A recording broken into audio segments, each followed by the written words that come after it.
In this video, I'm going to be ranking every single train in Transport Fever 2. And let me tell you, this is going to annoy some people. I've got the tier list right here, and I've got every single train in Transport Fever 2 loaded up and ready to go. The criteria for grading, bear this in mind, are not the best trains at the end of the game or a set time period. They're going to be ranked on the best being how useful these trains are when they first unlock in comparison to everything else around that time period.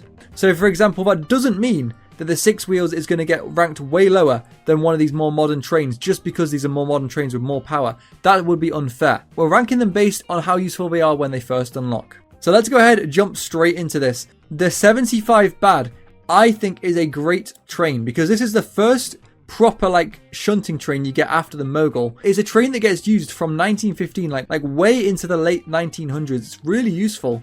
And it's one of the most important trains in Transport Fever 2, not gonna lie. For shunters, this is incredible. And when we talk about shunters, obviously with cargo, there's two different types. You've got shunters and your hub trains. And your hub trains are basically big, long trains that go point to point, transferring a lot of different cargo, whereas your shunters are trains that are feeding into these hub trains. So this train's really good. The 75 Bad's gonna go for me in A tier. Incredible train. Really, really useful.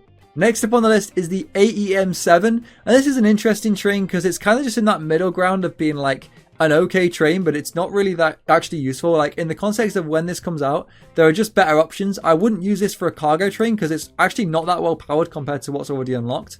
It does have good top speed, but then again, I wouldn't want to use this for a passenger train either. Not for cargo, shunter, or hub trains, and not for passenger, commuter, intercity, or cross country. I probably wouldn't use this for any of these trains. I may be tempted to use it maybe for intercity, but there's just better options available. So for that reason, the AEM7, when it first unlocks, there's just better options available, and for me, I'm going to put it down in E tier. It's just not that useful. And next we have the Borsig. Now this is one of the first trains you unlock in Transport Fever 2, and to be honest, all of the trains 1850 to 1875, all of them are pretty much exactly the same. The only difference is how they look. The Borsig is the second round of trains you unlock, and there's also 2 other trains that come with that. And one of the other trains out of those 3 is just better. And for that reason, the Borsig, for me, it's an E tier. Next up is the CHS4. And this train's actually pretty decent. The problem with this train is, when it comes out, it's really good. It's really powerful. But it's got a speed limitation because when this unlocks, I think it's 1966, the maximum speed of the cargo that this train could carry is only 120, which is really slow. Whereas in the 2000s is the train cars that can go the correct speed, 160, which is the top speed of this locomotive. So it would mean that for this train to work, you would have to wait till the 2000s to use it, and that is feasible. But in the 2000s, when you unlock those new train cars that go faster, there's other trains that do the job the exact same for cheaper, or they do the exact same job but slightly better. And that basically makes this train kind of redundant because it can't do its job when it's first unlocked. It's kind of too good to come too early, if that makes sense. And for that reason, I think it's a great train, don't get me wrong. It's a really good choice, but it's just a bit outclassed by its market. And for that reason, for me, it's going to go in C tier. It's a great train, but there's just better options available when the better train cars unlock. And you would never even dream of using this for a passenger service because there's just way better options. Way better. Next up is the 6 wheels. The first train to unlock in Transport Fever 2, one of 3 of the starter locomotives. This is a crucial one, so pay attention. So the 6 wheels, that is the most strong train out of the first 3 trains that you start with in Transport Fever 2. There's 3 obviously, the D13, the 6 wheels, and the Class V. The Class V is the best for passenger, and the 6 wheels is the best for cargo, because the 6 wheels has the most power, whereas the Class V doesn't have very much power, but it has a good top speed, and that's why you would use those 2. And for that reason, this train here, the 6 wheels, goes for me in A tier, because it is the good choice that you want to be using for your cargo trains early game. Next up is the Prouse 89. And let me tell you, this train's kind of redundant, I can't lie. It comes out way later on in the process, several decades after the 6 wheels. And statistically, it's only very slightly better than the 6 wheels, and it costs a lot more money. You're generally better off just using the 6 wheels. It's pretty much exactly the same. The Prouse, for me, it's an easy F tier. I hate it. And as we go further on the video, you see there's a few more trains that are specialized. And what specialized means is that it's not really general purpose train. You can't use this for a lot of stuff. The next up, we got the HH600. This is more of a specialized train, and it would never work for hub. It may work for shunter in certain circumstances. This is just one example. And the HH600 is basically just a downgraded version of a shunting train. Why you might want to use it if you've got a sort of very low demand thing that needs to go to the cargo hub, you might use this because At this point in the game, you're going to have a better train that's running the shunting trains between industries to the cargo hubs. But sometimes there might be just like a bit of an oversubscription or oversupply of stuff. Say you've got like several industries that are outputting, but only one thing's taking it in. There might just be a case of there's just not that much demand for it. So that reason means you're only going to need a little train to do that. That's why this specialized train comes in handy. But it is, like I say, very specialized. And for that reason, for me, it is a C tier. But I think it's definitely more useful than the CHS4. And also, I might as well say, while I'm ranking these, if I put a train in front of the other one, I think it's better. So, for example, this one's better than this one. And if I was to put it behind, this would be worse than this one. But it's still in the same category, if that makes sense. Still in the same tier. Next up is the rail bus. Actually, another very specialized vehicle. The rail bus is basically just the HH600, but specifically passenger variant. The issue I find with the rail bus, it doesn't have a good capacity. It doesn't go very fast. And it doesn't have any power whatsoever. It can only power itself. If you put anything behind this, it just won't go. It'll go so slow. It's worthless. You might as well use the HH600 direct upgrade pretty much. So for that reason, the rail bus for me is an E tier. It's just not very good. Unfortunately, it's just not the best. And we've done quite a few on the lower end of the spectrum. It's nice to see something that's going to go nice and high up. This is the A35, and this train is the first cross-country / hubbing cargo train you get in Transport Fever 2.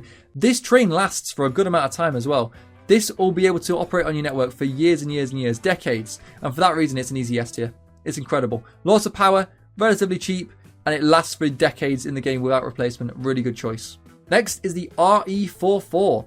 And unfortunately, while this train is nice and cheap to operate, it just comes at a point in time where there's better trains available once again. By the point in this game when this unlocks, you've already got the Hiawatha and the GG1, which are just better locomotives. They go faster and they can haul more, and it's just better. So for this reason, unfortunately, it's going to have to go in the E tier. It's just terrible. It's even worse than the rail bus. I would not use this train. So the HHP8, it kind of comes at a weird time. Like, it comes really far into the game where you've already got a lot of vehicle options. And it also doesn't really serve a specialized purpose. It's kind of general. And I think it's designed this way. I think in real life, they made this train because they want to kind of use it for multiple purposes. But it doesn't really work like that in Transport Fever 2. You buy a train and it's set to a route and that's its job. You don't really have trains shunting around the network doing different jobs. It's not the best for cargo because you've got better options. And for passenger, which you maybe consider it for, it's not very good. It can't do cross-country because it doesn't go fast enough. It can't do commuter because it's too overpowered. And it could maybe do intercity, but there's better options for it. For that reason, it's an easy E tier for me. The question is, where do we put it? I am going to put this just after the rail bus. It's just not a very useful train. But a change of pace. Next is the Mogul. This is an incredible train. This is pretty much the first decent train you get in Transport Fever 2. 1885 this train first unlocks, and it's pretty much the best train that you get in this era by quite a long shot. It goes a lot faster and it has a lot of power. And this is really the first shunter train that you'll be using for your cargo. It's not good at cross country, it's not good at your hub trains, but it is good at shunting. Much like the 75 bad here, this train lasts quite a while. This is basically the direct downgrade from the 75. You would be using this train and then upgrade to the 75 afterwards. And that's kind of the progression. And for that reason, I'm going to stick this into A tier. Next up is the Mirage. Now the Mirage, if you didn't know this, is actually just a reskin of the Shinkansen, but with a speed cap. It actually has the exact same statistics apart from the top speed, which is really useful. I think the Mirage is a really good commuter or intercity train. Honestly, a lot of multiple units you'd think would be intercity, but the Mirage actually has surprisingly good acceleration, like really, really good stuff, which makes it really appropriate for these short routes between these cities, especially if you're stopping every single city, which you should be doing with your commuter services. And that's why the Mirage, for me, easy, an A tier. Next up, the Speedance Express. Unfortunately, this train is not very good. It unlocks at a point when the TGV's already been unlocked, which is a direct upgrade from the Speedance Express. So ugly compared to the TGV, F tier. Next up is the Class V. Now we were talking about this a little bit earlier. The Class V, of course, being the fastest of the first 3 trains you get in Transport Fever 2, which makes it good for passenger services. It's really good, and for that reason, I'm going to put it just below the 6 wheels in A tier. Next, the Atlantic. This is a train again that comes at a point in time where there's already better trains available. In fact, the A35 is only very slightly worse off, and for that reason, it's going to unfortunately have to go a little bit further down the list because it's a bit redundant. It's not a terrible train though, and for that reason, I'm going to stick it in C tier. Next, the Class PV. Again, it's one of those weird ones where it's like 1850 to 1885 where they're all kind of the same, just a reskin of each other. It is one of the more faster ones.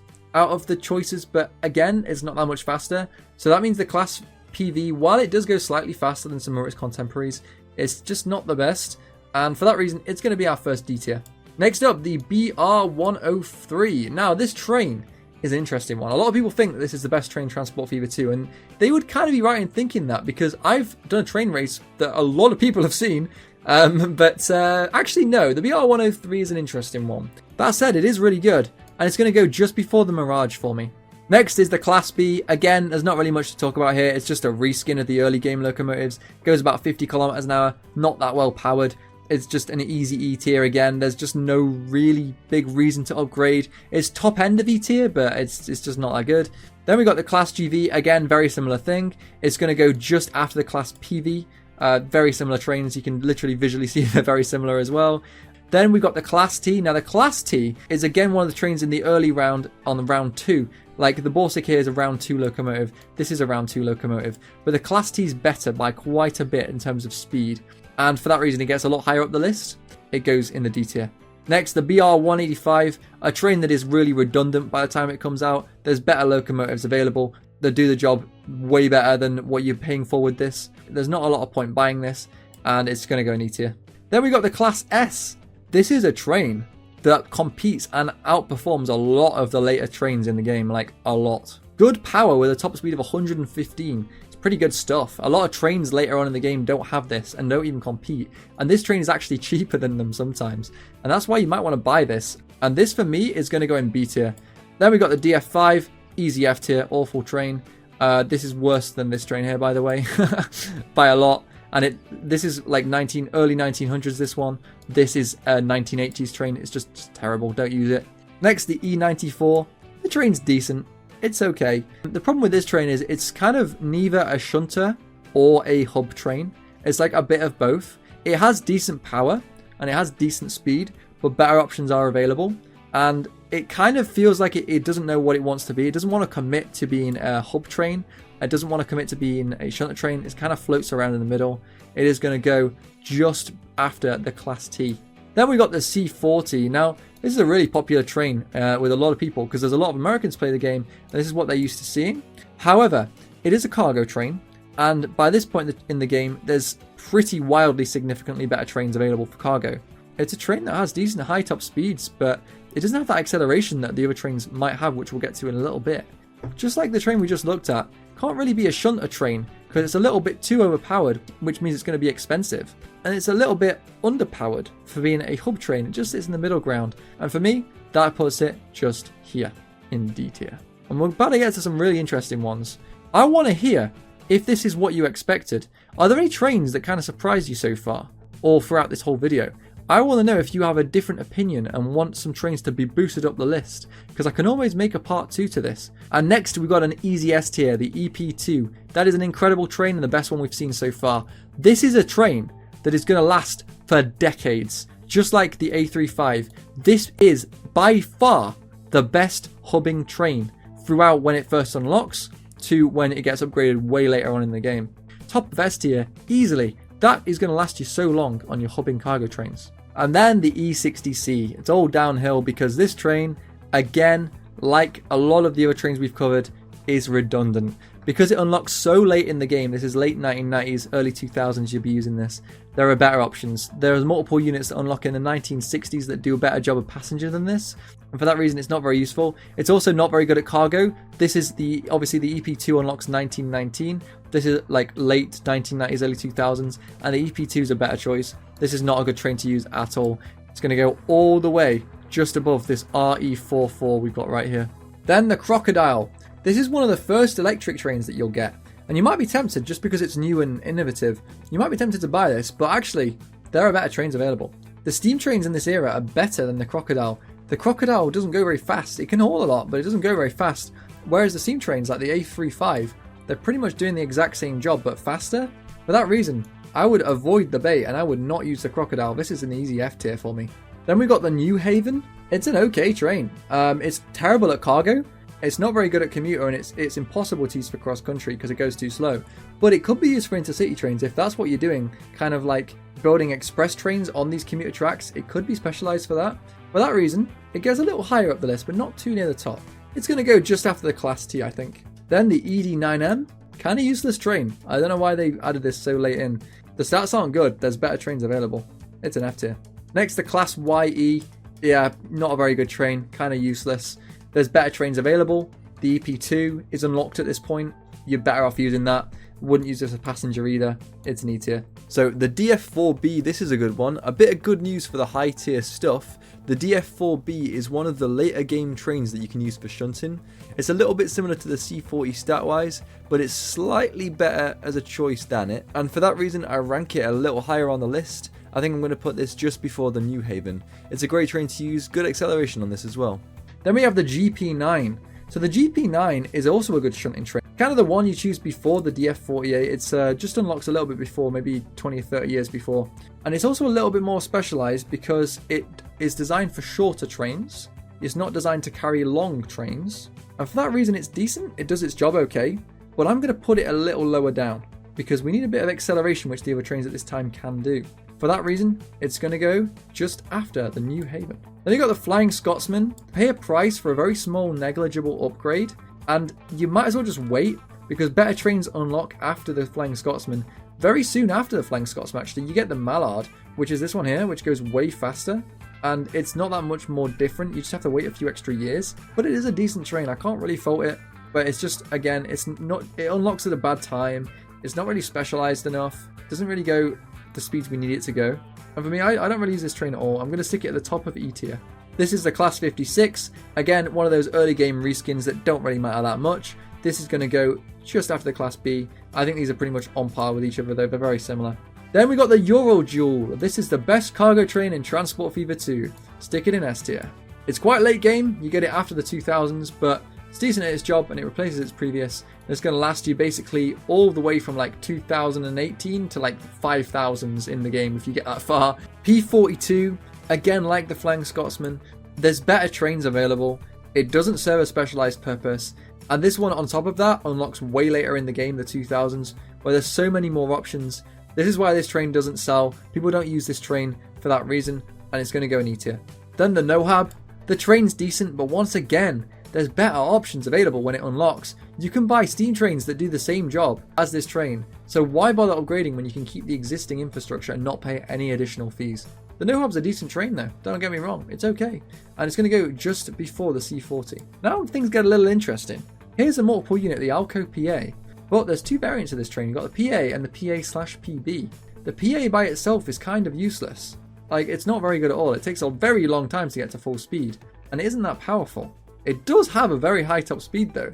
So with that in mind, the train kind of serves an interesting role of being available and usable for a long time in the game without upgrading.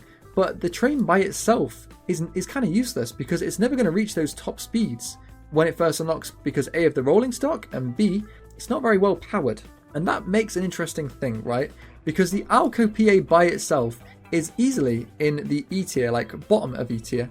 But the PA/PB, if you start to add two of these power cars behind, it very quickly becomes one of the best trains in the game if you're doing cross-country stuff. And I'm going to put the power car PB, I'm going to stick this in B tier because the PA plus two PBs is actually probably the best train to use if you're going to go edge to edge on the map. For that reason, it's going to go in B tier.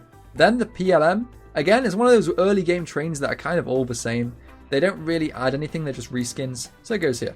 The only really relevant trains you should think about, 1850 to 1885, is going to be the Six Wheels, the Class V, and the Mogul.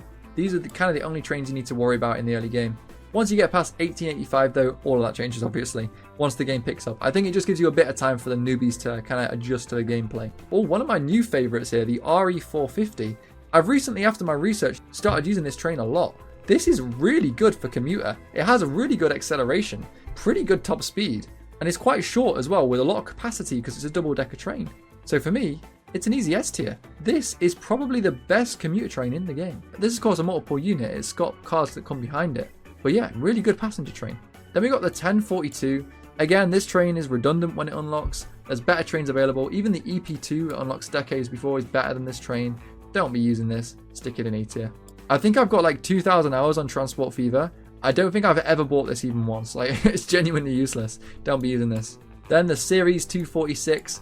Again, it's basically just a train that's redundant. The C40 unlocks decades before, and even that is not that great of a train. This is basically just a reskin of the C40, but it unlocks in the 2000s. And for that reason, you're better off just using one of the older trains that just do a better job. We've basically covered this already by talking about the C40. And for that reason, just because as well it unlocks so much later, it doesn't really add anything or change the game in any way, it's going to go in E tier.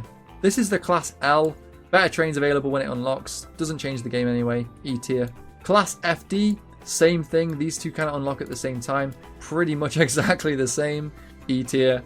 The Class SU, very similar to the Class S actually, which we covered a bit earlier, in that it kind of arrives at the same sort of time. It's got the same sort of transit time between places. This one's got a very slight bit more power though compared to the Class S, so it's kind of up to you. However, it does unlock a little bit later, and for that reason, it's going to go just behind, I think, the Class S in the ratings. Then the Class 9000, it's one of those again where it's specialized for cargo, but there's already been a better train invented. It's not useful. Let's stick it in E tier. Prowse 53, again, another one of those reskins from the start. Stick it next to this one. And then the GG1. What a train this is, the GG1. This is a train that goes 160, which is pretty much for the 1900 to 2000, that's 100 years, the go-to train, because it matches the top speed of the cargo rolling stock that you have unlocked. It's nice and cheap. It's got a really good acceleration and power rating. And for that reason, it's one of the best trains in the game. This is really good after you unlock the EP2. It's not as good as the EP2 because when this unlocks, it's a lot more useful. And in fact, you don't have to upgrade to the GG1 if you don't want to. You can keep with the EP2. But that said, and I'm going to put it just behind the Euroduel in S tier. And then we're looking at the Hiawatha. The Hiawatha is the final steam train that is really feasible in Transport Fever 2 to use. It unlocks at a decent time where it can still compete with some of the electric trains that are available. Now, during this time, you unlock the GG1 and the Hiawatha pretty much together. They're a year apart, the unlock. And the GG1 and Hiawatha have pretty much the exact same statistics. You can use either. So it's up to you whether you want to use the electric train or the steam train. It's kind of more of a visual thing. Now, me personally, I think the GG1 looks a little bit better because I'm more into my electric trains than I am steam trains. Sue me. Sorry, guys. I'm not a huge train fan. I just know the statistics of Transport Fever 2. But the GG1 is cross-country and hubbing. So you could maybe use this one for hubbing, maybe use this one for cross-country, or you could just use this one for both like I do. But yeah, Hiawatha is a decent train. For those steam train lovers, they have one final last chance to use this before it kind of expires and better trains are unlocked. And I think for that reason, it's earned its place as an S tier. I'm not going to put it too high up on the chain. It's not quite as important as the A35. It's not quite as important as the RE450, but it's a decent train, so I'm going to put it on just about there. But it's still an S tier. I think it's really good. Next, the M300. It's basically another one of the rail buses we looked at earlier. It's very similar, but the difference is this has a lot of power. It's actually decent. It's not that bad at all. It's a lot better than the rail bus, which is nice and slow and low power. It's not that much more expensive, and it performs a lot better. I probably still wouldn't use this in a lot of circumstances. Again, it's very specialized, just like the rail bus. It's designed to go to small villages, and you can't really attach things to the back. You could maybe put a train car behind this, and it would still function decent, but you can't add a lot of train cars behind it, and that's going to put it in E tier. But it is better than the rail bus by quite a lot. Then the Logistical. It's a pretty good intercity train, and I'd probably say this is a second best commuter train. The only reason I say second best is because the RE450 here has a lot more acceleration, like a lot more, and it also has a lot more capacity.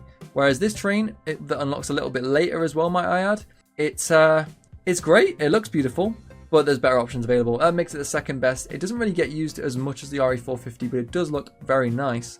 And I'm going to stick it probably in top of B tier, I think. There looks about right. The Mikado is a train that unlocks, doesn't really change the game anyway. We've already got the EP2 unlocked at this point, which is a better train. It's going to go a bit further down the list again. It's a decent train, but doesn't really change the game anyway. Probably just behind the Atlantic, I think, in C tier. The Metroliner, really good choice. One of your first proper intercity trains. Really, really good. Hasn't got the best acceleration in the world, is why it makes it intercity and not commuter. Very similar to the Logistical in a lot of ways, the Metroliner. It just unlocks a lot earlier, and I think it's really useful if you use it correctly, but definitely not a cross-country train. Definitely not a commuter passenger train either. And for that reason, I'm going to put it fairly high up the list. I think it's pretty good. Just before the Class S, I think. Then we got the P36, and as beautiful as this train looks, better trains have unlocked before this point. And for that reason, it doesn't really get used that much. It's going to go a little bit lower down on the list. I'm going to put this after the Class 9000. The RA2 is a decent train, okay for commuter, but once again, better trains are available. We've already got the RE450, which has better capacity, better top speed, better acceleration. It's kind of outclassed.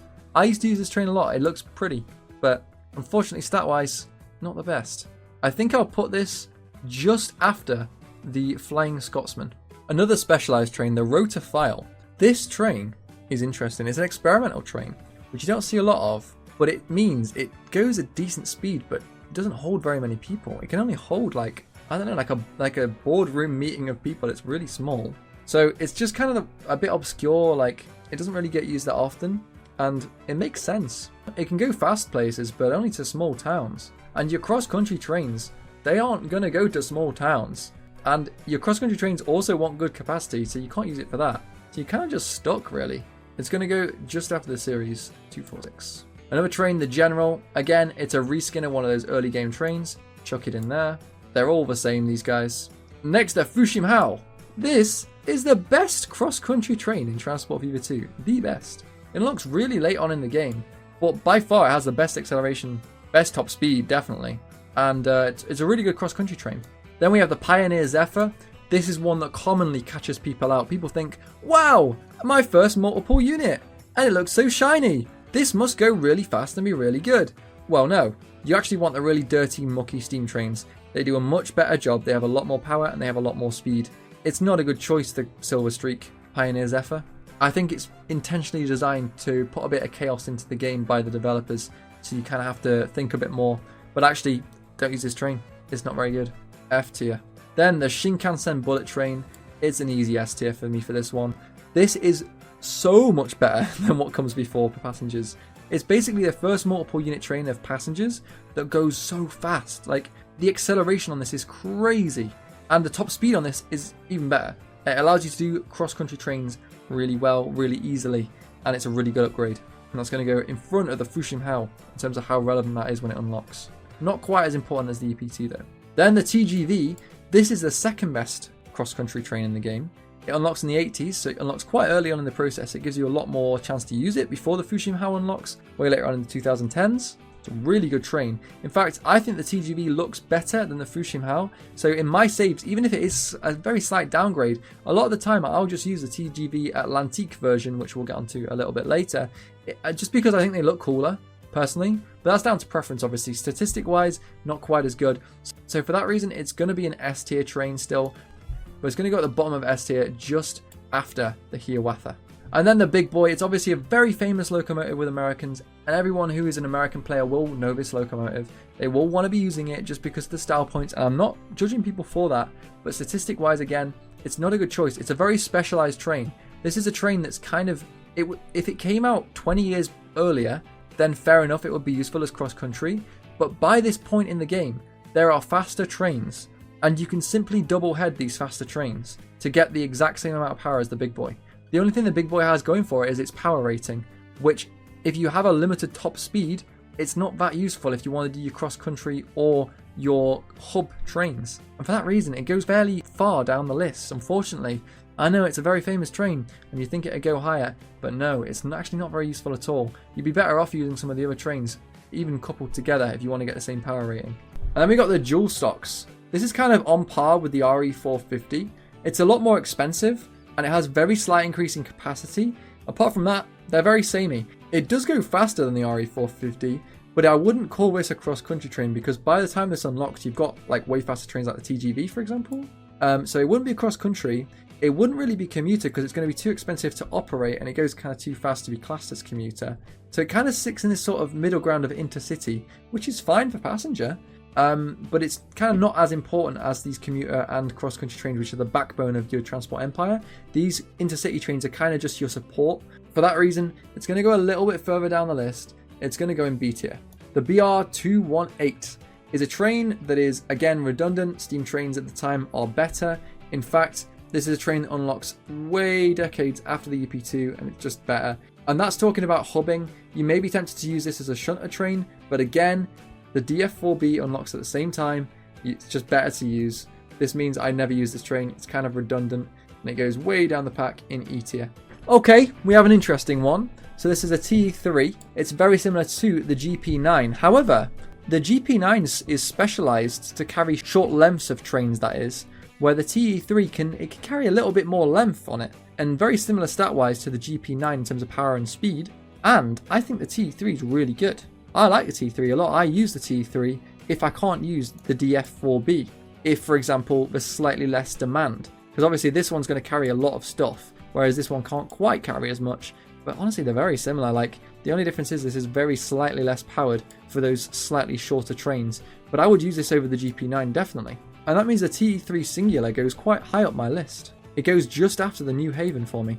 However, the TE3 multiple unit where there's two tied together, it kind of is, it's not really a good choice. Because if you're tying things together, that means that you want the acceleration and you want to get to the top speeds faster. But the TE3, it doesn't have those top speeds. So what is the point of having two of these locomotives tied together when you could just buy a train that goes faster? And that means that TE3 multiple unit goes a lot further down the list, which is actually interesting because it's the opposite of what we looked at earlier with the Alco PA. It's going to go further down the list. Multiple unit of this, not the best. E tier. And we're on the final stretch now. Wow, this list is really coming together. The SS9G is another train that comes too late, isn't specialized enough, and other trains outcompete it. That goes in E tier. Then the V100. It's a similar train to the GP9 and the TE3, but it's not quite as good. It's one of the weaker ones of those three trains, and it goes in E tier. The Mallard coming in now. This is one of the fastest steam trains you get before the Hiawatha. It's pretty decent. It's not amazing, but it's good. Wouldn't use this for cargo though. I think it goes at the bottom of B tier. SD40, again, comes too late, is specialized for cargo when there's better options. It's not the best. E tier. The 10 wheels, this is a good one. This unlocks just before 1900, and it basically around the same time as the A35. And if the A35 is the train to use for your hubbing trains, well, the 10 wheels is the train to use for your cross-country trains, because the trains at the time are going to be doing about 50 kilometers an hour ish. If you've got the Mogul unlocked and are using that, then the maximum you're going to be going is 75. Well, this means with the 10 wheels, you can get a cross-country route going for the first time around the year 1900 at 100 kilometers an hour. The 10 wheels being that first train that unlocks is crucial to getting a good start. It's not quite as good as the A35, but it's very good. Just after the TGV, I think. The Class RM, again, redundant, E tier, unlocks way too late as well. Very late. Thank you for making a really easy name to pronounce, the people who made this, by the way. I really appreciate your engineers. This is the HXD3B. Great name. Again, redundant. It's better than a lot of the other redundant trains, but there's better trains available still. It's just slightly less worse. So probably still going to go in E tier, maybe D tier. I think it's like kind of floating around bottom of D, top of E tier. That's a difficult one. I think probably just barely top of E tier, I think. No, I changed my mind. Bottom of D tier, I think. Very, very slightly better than E tier, I think. But it's still, there's better trains available. This is the JF1. This train you unlock after the 75 bad a little bit further on. And it's kind of like an optional upgrade for your shunters. You can stay with the 75 bad if you want. It does a very similar job. But if you've got those trains that are a little bit longer that are doing shunting to your cargo hubs, the JF1's a good choice. It unlocks pretty early on as well. And for that reason, it's not quite as important as the 75 bad, but it's still pretty important. And that's going to go just before the Class S. Then the D's 1/3. Again, we were talking about this earlier. This is one of the 3 starting trains. It is the worst one. It's a bit of a jack of all trades, where the 6 wheels has the most power. The Class V is the fastest. That means the D13 is just kind of left there. It's not very useful either. It's just okay. And it's going to go quite far down the list, I'm afraid. It's going to go very far down in E tier. Avelia Liberty. A train that goes slower than a train that comes out 40 years before that with the TGV. Wouldn't recommend. Not very good. It's very similar to the Speedance Express. It's slightly better than the Speedance Express, but it's still only an E tier train. Then we got another specialized train, the Class F Fairley. So the Fairley is one of those we were talking about earlier that can hill climb. It's pretty much useless at everything else, but if you're going up a steep gradient, it's really good. It is, like I say, very specialized, but it's a decent train. It's good that we have this inclusion in the game. For that reason, I think it's a good C tier. Then the ICE, it's basically a slight downgrade from the TGV. It looks cool, but that's how it is, stat-wise at least. I think it's a decent train though, so I'm going to put it in an A tier. Here's the VL80. It's an optional upgrade for your hubbing trains. You can keep with the EP2, GG1 or whatever.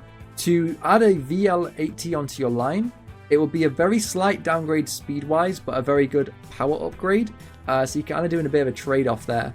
But most of the time I would keep with the existing EP2 that you've got on the network. This goes 120, this goes 110, but it has more power, and that's why it goes fairly high up the list, but not too high. The Class OB, again, is pretty much one of those reskin trains that we discussed, so I'll stick it in there. The Class SEH is very similar to the Mogul, but it unlocks a bit later.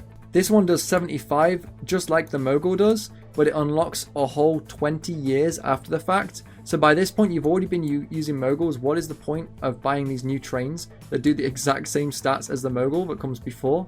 There's not a lot of point changing to get not a lot of bonus out of it. So it's kind of redundant by the Mogul. And that way, it's a decent train, but it's only a D tier train. The AE47, one of those trains which doesn't know what it wants to be. It's medium power and kind of low to medium top speed. You wouldn't want to use this for shunting, and you wouldn't want to use this for hubbing because it can't get fast enough to cover the long distances. I don't know, there's better options available. You could definitely use a steam train or several steam trains, and they would all cover this better than this train. It's an easy E tier, bottom of the E tier. And now a quick look at DLC. Obviously the TGV Atlantique I think is slightly better looking than the TGV Standard, so I'll put that there. And the Intercity 125. Unfortunately, the Intercity 125 is not living up to expectations. I thought it would be really good because it'd have a decent acceleration and stuff, because obviously the UK tracks are really twisty-turny in real life, so it would need an acceleration to slow down and speed up on these twisty-turny tracks. So I thought it might have a bit more acceleration. It doesn't though, unfortunately. And it does look good, but does it make up for the low speeds? Not really. There's a lot of better options available, so it's going to go a lot further down the list than you might hope. It's going to go all the way down in D tier. And so this is our complete list. Now I want to hear, is this what you expected? Or is this wrong? Tell me all the reasons I got this wrong in the comments. Please do, guys. I'm encouraging this. But what can we actually do with this information? Well, don't go anywhere, because in this video, I show you what the best trains and demonstrate how to apply them into your saves